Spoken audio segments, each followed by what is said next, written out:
Welcome, everyone. I am proposing that we have an election for the governor every year, because every time you have an election year, the governor says there'll be no new taxes and no new fees. And Governor Murphy didn't disappoint us by promising and telling us this year there'll be no new taxes. Well, thank you. And then we'll have to wait 4 more years if this governor was reelected for a similar promise. But let's talk about spending here for a moment. I understand that this governor has a big heart. I get it. And many of the programs he talks about, I understand that these are sensitive programs and programs that some people really care about. But the message today gave nothing at all to taxpayers to promise them that there's some hope down the road that they can retire in this state. This governor raised spending during his term as governor for 4 years from $35 billion to $45 billion.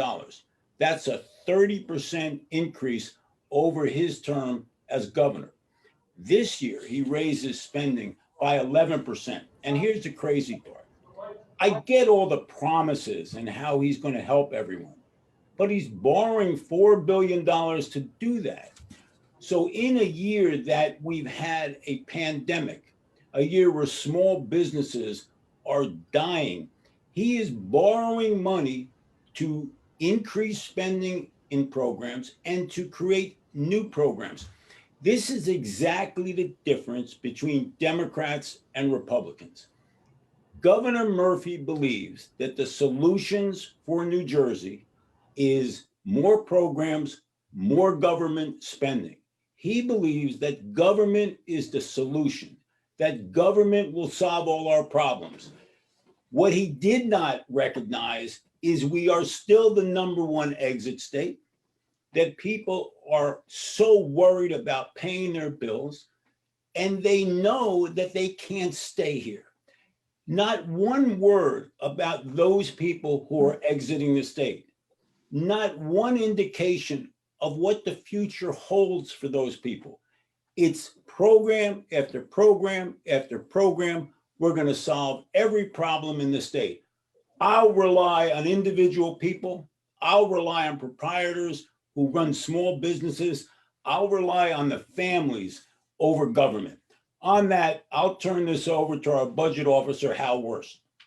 Thanks, Later, and good afternoon, everybody. And look, to sum it up, and watching it and reading it in the briefing, this is an election year budget. And the other thing, watching it is, the governor, as the leader said, he's a great guy and a very likable guy, but he doesn't take any responsibility for anything. All the problems we have in New Jersey is always somebody else's fault. They still kick Chris Christie around, they kick the president around. At some point as a leader, you have to take responsibility. Nobody can get their unemployment check barely. People cannot get to the DMV. They can't get in their testing. Testing is just finally opening up. They can't get their vaccine.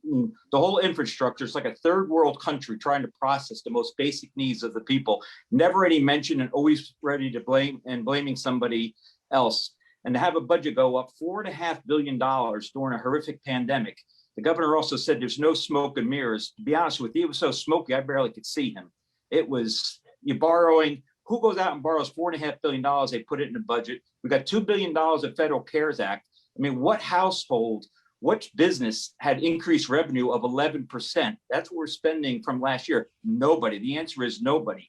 He has a great background. He comes from Goldman Sachs. And with all due respect, this governor knows Wall Street. The Wall Street companies are doing phenomenal under him. The big businesses are doing phenomenal under him, but he doesn't know anything about Main Street. He needs to get out there and talk to the poor folks that make this state work every day, because a third of them are out of business because of the actions that he has taken. I get the pandemic, but they're not using science and not helping these businesses get open. Now it's going to be too late.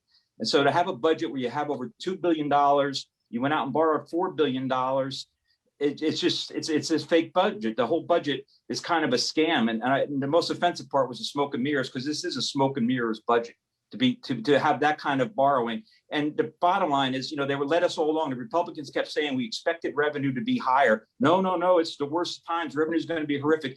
They knew these revenue numbers were coming in much stronger.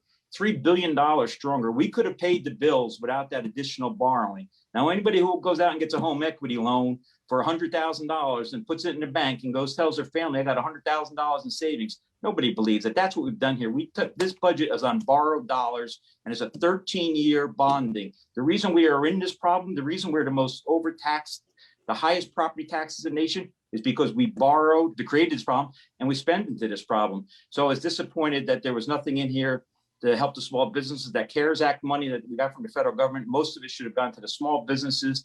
And we also have to get the IT systems up and running so that people can have the services they expect government to provide that we are not providing at this point. Just one follow-up. Thanks, Hal. Living within your means clearly does not mean that you borrow $4 billion on a $45 billion budget, right? And then you expand government, you expand your programs, you raise funding for programs. Think about that in terms of a common sense approach to living within your means. You can't say things are all rosy, things are all great. What you have to decide as a taxpayer, do you believe that government should borrow $4 billion and expand government during a pandemic? If you answer that question, yes, then you believe the way the governor believes. Myself and Hal and many people in our Republican caucus believe, try to live within your means. Don't go out, borrow $4 billion and then paint a rosy picture. That's it, simple. On that, and we're expected $6 billion in revenue. Excuse me, it could be as high as $6 billion of additional dollars coming in, not to mention the $600 million that Horizon will be paying state government next year. So there's a lot of smoke and mirrors and a lot of gimmicks in this spending, this budget, and going forward.